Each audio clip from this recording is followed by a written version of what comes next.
السلام عليكم ورحمة الله وبركاته ومختار عينا شويدك صوت سلامية دمانتين أوسلو نوروي وحنا لدى الله هاي هبين ونكسن maalin dhaweyd ayaa farmaajo oo muddo 2 sannadood in ku dhawaa aamusnaa ayaa godkii uu ku jiray kasoo baxay caruur yar yar oo daadoodu aad u yar yar tahay oo dugsi quraan ku jirta ayuu khudbad dheer akhriyay khudbadiisana waxyaabaha ugu muhiimsanaa hadiiba ay jiraan waxa muhiim waxa kamid ahaa siyaasiyiinta waddanka joogta waxay u qaybsan yihiin buuri laba kow waa qayb farxaana oo farxsan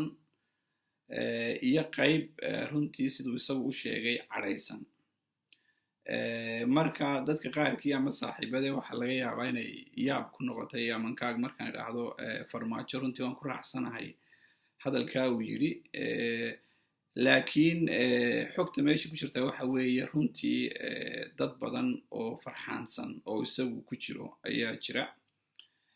dad badan oo siyaasiyiina ama shacabkii Soomaaliyeed intoodii badanina waxay yihiin dad xanaaqsan walwal iyo walaac iyo urxumana ka hayso sida yani siyaasadii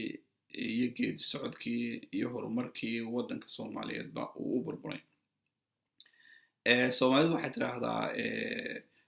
shimbiri maalin bay dab qaado duuni alay gubti farmaajona intuu sanad aamusnaa ayuu maalintuu hadlayna wax wanaagsan sidaan anigu arko kuma hadlin hase yeeshee saan soo sheegay khudbadda uu akhriyay oo nuxurkeedu ahaa sida uu labada qaybood u kala qaybiyay siyaasiyiinta waa midaan ku raacsanaysaan marka horeba soo sheegay bal arrinta markaa intaynaan dhex gelin siyaasiyiinta xanaaqsan ee aniguba ku jiraan waxay ka xanaaqsan yihiin bal horta aan isla eegno waa aya kuwa farxaanka ahay sida farmaajo sheegay maxay si ku faraxsan yihiin ee waddanka ka dhacay ilaa hadda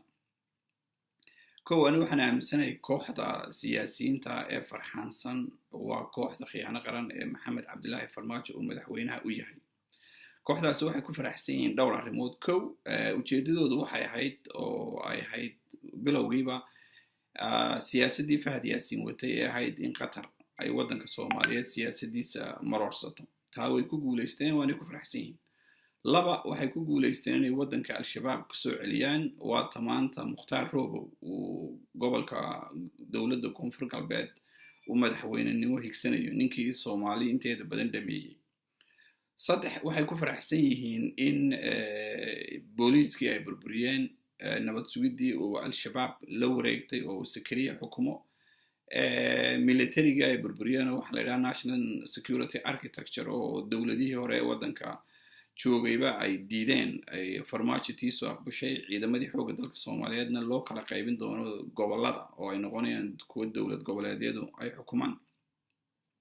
waxa kale ku faraxsan yihiin inuu hirgalay sida iyagu arkaan in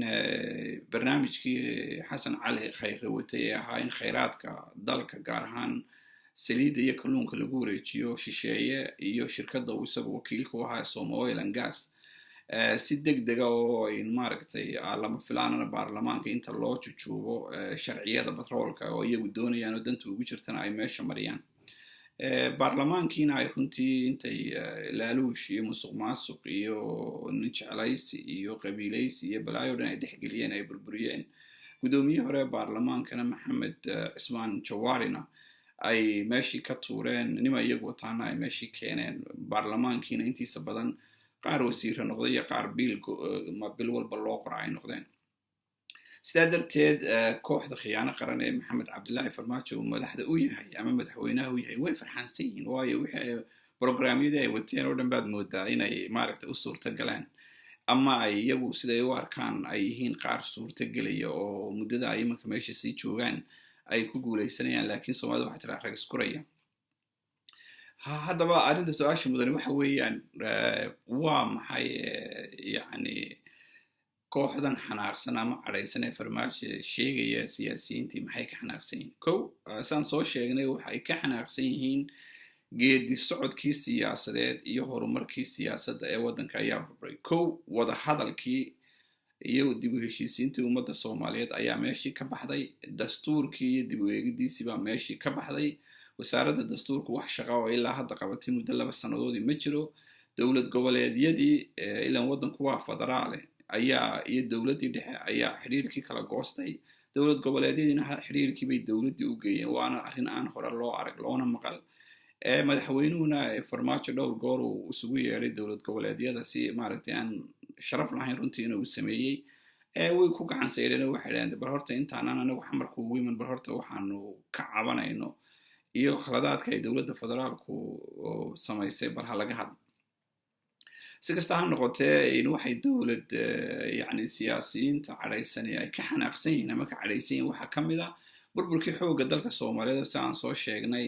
laga dhigay kuwa gobollada hoos imanaya halkii ciidanka xoogga dalka soomaaliyeed uu ahaan lahaa ama hay-adaha guud ee dastuuriga ah nabad sugidda militariga booliisku ay ku jiraan uguna horeeyaan inay noqdaan kuwii waddanka oo dhan iyo shacabka soomaaliyeed su hayn lahaa amnigana sugi lahaa amniga gudaha iyo xuduudaha dibaddaba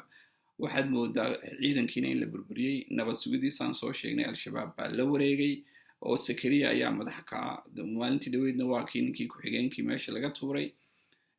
ta kale booliiskii soomaaliyeed oo ahaa runta marka la sheegay labada qura ee hay-adood dagaalkii sokeeye ka badbaaday booliiska iyo ururka bisha cas ee soomaaliyeed bay ahaayeen labadaana sharaftoodu way taagnayd booliisku ha iska daciibsanaado qalab ha la aado lacag ha la aado mushaar ha la aado laakiin dadka soomaaliyeed sharaf ayay u hayeen iyagaana habeeniyo dharaar ba wadooyinka taagnaa al-shabaabna dilay haddana isma dhiibin oo waa kuwa traafigana hagaya nabadana intii taagtoodaa sugayay kuwiina waa la burburiyey arrimaha ugu sii daran waxaa ka mid a saan soo sheegnay inay qatar la wareegtay siyaasaddii arrimaha dibadda ee soomaaliyeed oo dhan